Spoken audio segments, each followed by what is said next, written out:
A cult movie favourite which features a driven young scientist you actually root for, a clean-cut leading man who strives to save his beautiful blonde girlfriend, and yet another scientist, but in this instance an evil one, who literally loses his head. Yes, it could only be Stuart Gordon's Re-Animator. I'm Stephen Archibald, and welcome to my movie podcast. Herbert West is at the top of his class in medical school. How can you teach such drivel? These people are here to learn, and you're closing their minds before they even have a chance. What are He's brilliant, but a little weird. I've broken the 6 to 12 minute barrier. I've conquered brain death. His experiments have always been unorthodox. It was dead. But lately they're getting out of hand.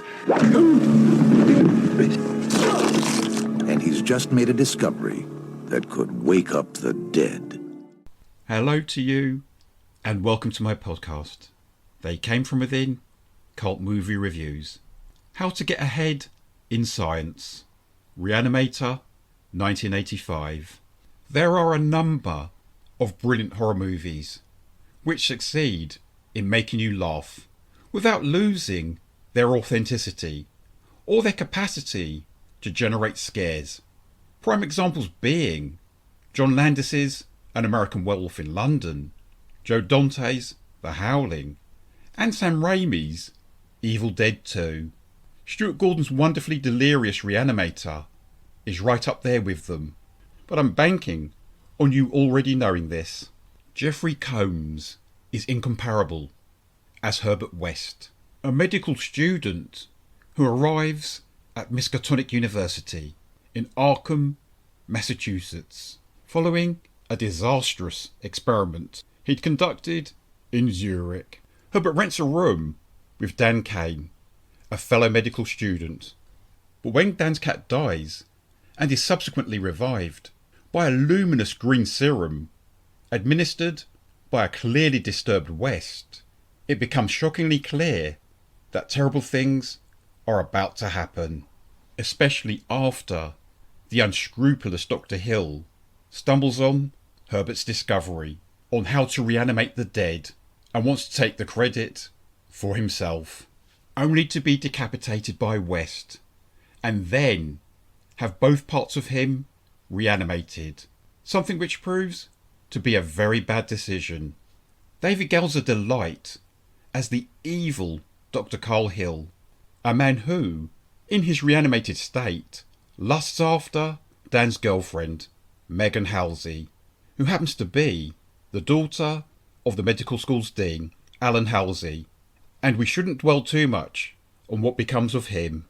This groovy film is based on H.P. Lovecraft's short story, Herbert West, Re-Animator, which was first published in 1922. Stuart Gordon had originally wanted to make it into a stage play, something which he actually achieved years later. Then he thought about making it into a TV series.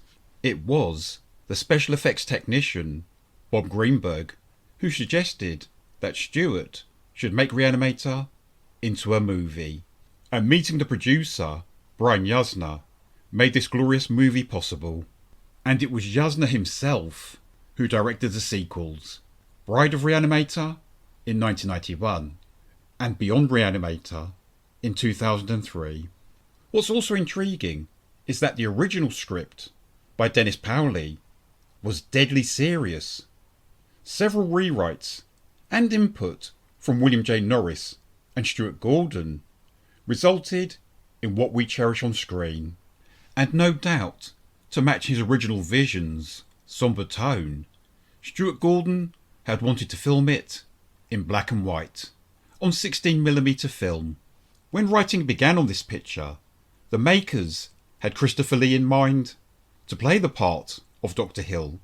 We got the marvellous David Gale after the legendary Christopher Lee turned the role down. Megan Halsey was played by the lovely Barbara Crampton. In a 2020 interview, Barbara revealed the curious manner in which she won the part.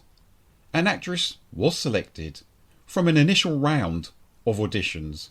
However, she had to pull out after her mother raised objections to the film's sexual overtones.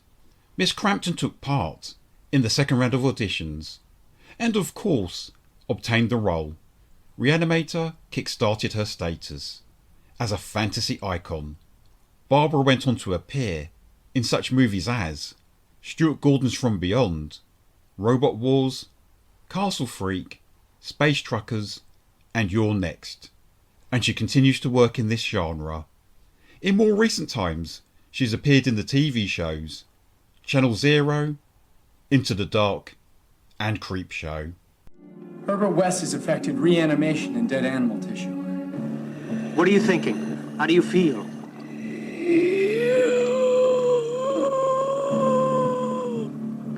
You? 15 cc's of reagent being administered. Once you wake up the dead, you've got a real mess on your hands. Barbara had no qualms doing the nude scenes in Re-Animator. The infamous sequence in which Dr. Hill's severed head attempts to sexually assault Megan certainly caused problems for poor David Gale. His wife was not very happy after seeing it, and they separated soon after. One of the movie's best in-jokes is seeing a Talking Heads poster in Dan's bedroom, seeing as Dr. Hill would literally become one. Like Barbara Crampton, Jeffrey Combs is loved for his roles in fantasy and horror movies, but when he auditioned for the part of Herbert West, he had never read any of H.P. Lovecraft's works. Combs certainly developed a good working relationship with Stuart Gordon, appearing in no less than 8 of his films, including From Beyond, the 1991 version of The Pit and the Pendulum, and Castle Freak. One of the film's most startling scenes is when a group of reanimated corpses burst out of their body bags. It's said that these actors trained together at the YMCA in order to coordinate their moves. The question is, was the Village People's hit single, YMCA, on their playlist? The welcome shadow of Alfred Hitchcock looms large at the start of Re-Animator. For one thing, Charles Band's music is clearly modelled on Psycho, and Robert Dawson's main titles are very much in the manner of Saul Bass's For Vertigo. Speaking of Richard Band's enjoyable music score, it was composed in Rome. The first corpse to be reanimated by Herbert, and the one which kills the Dean, was played by Peter Kent. Kent worked as a stunt double for Arnold Schwarzenegger on 14 of his films, including The Terminator, Commando, Predator, Total Recall, and Terminator 2, Judgment Day. This part was originally intended to be taken by the actor Tom Towles, best known for playing Otis in John McNaughton's Henry, Portrait of a Serial Killer. The dead professor who Herbert reanimates at the start of the film is called Hans Gruber, a name good enough to be reused for the main villain in Die Hard, played by the late, great Alan Rickman. The dashing Bruce Abbott is mostly known for playing Dan Kane in Re-Animator and its first sequel, Bride of Re-Animator.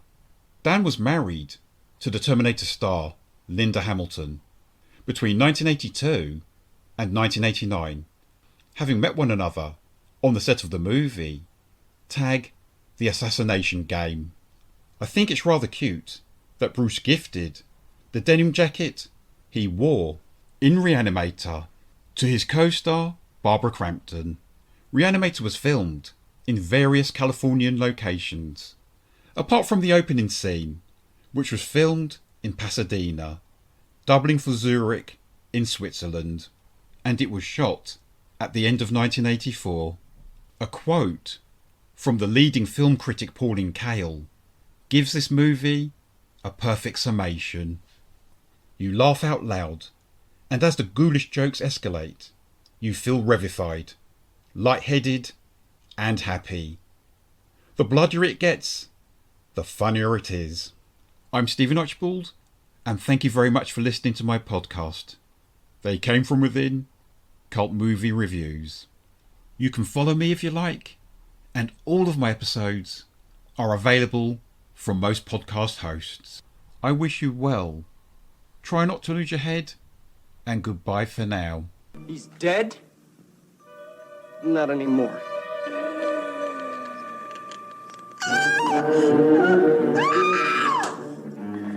Herbert West brought a lot of dead people back to life, and not one of them showed any appreciation.